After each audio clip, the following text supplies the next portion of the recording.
निशाना बनाया है। तो कुवैत में यूएस मिलिट्री बेस पर हमला हुआ है, ये जानकारी आपको दे दें। ईरानी शाहिद ड्रोन ने निशाना बनाया है।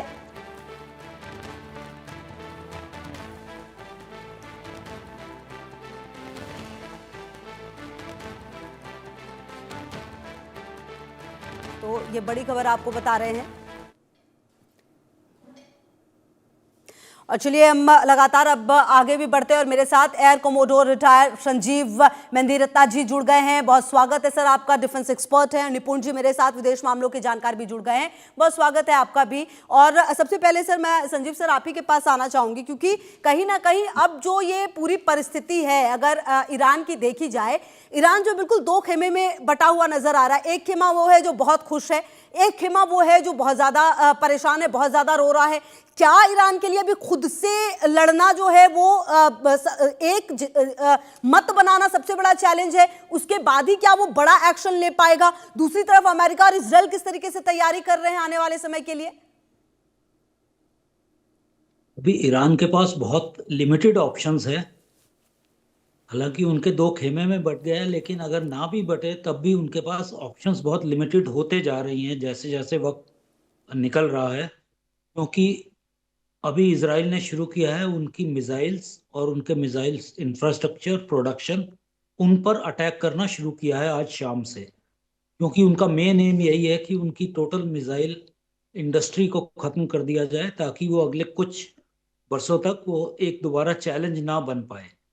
और ये मौका इसराइल को 40 साल बाद मिला है, वो भी यूएस प्रेसिडेंट के साथ, क्योंकि यूएस भी इस वॉर में उनके बिल्कुल साथ है। उन्होंने अपने युद्धपोत लगाए हुए हैं और एयरक्राफ्ट कैरियर्स लगे हुए हैं, जैसा कि आपको मालूम है। तो ये मौका इसराइल को भी दोबारा नहीं मिलेगा ईरान की पूरी मिलिट्री माइट को ख़त्म करने का। जहाँ तक ईरान की बात है, तो ये पहले से ही तय था ट्रंप द्वारा कि कोशिश की जाएगी कि उनकी फर्स्ट लाइन ऑफ डिफेंस, जो उनके फर्स्ट टॉप लीडर्स हैं, पहले उनको हटाया जाए। वो हटाने का प्रोग्राम एक्चुअली शाम का था, मगर सुबह ही उन्हें मौका मिला और उनकी इंटेलिजेंस से जब उन्हें मालूम पड़ा कि अभी उनके पास मौका है, तो उन्होंने उसको प्रीपोन करके और करीब 40 नेता को मार दिया, साथ में उनके जो सुप्रीम कमांडर हैं उनको भी मार दिया। जी अब उनके पास सिर्फ यही है, इस वक्त उनके पास ऑप्शन यही है कि कोशिश करते रहें कि किसी तरह से अपने आप को बचाते रहें और अपना माइट दिखाते रहें। मगर अभी जो खबर आ रही है, ट्रंप ने कहा है कि कुछ बातचीत करने की भी बात हो रही है और ईरान तैयार हो रहा है बात करने को, और हम भी कोशिश करेंगे कि उनसे बात कर लें।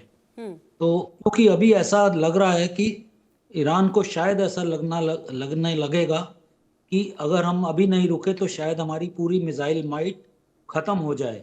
इससे फिर उन्हें उठने में बहुत टाइम लगेगा। तो कुछ टाइम अपना लेने के लिए, ब्रेक लेने के लिए, वो बातचीत करने के लिए भी तैयार हो सकते हैं, ऐसा भी अंदेशा है। ठीक है, ठीक है सर, मैं आती हूँ आपके पास, हम आगे भी बातचीत करेंगे। इसी बीच एक बड़ी खबर भी आ रही है, मैं आ रही हूँ।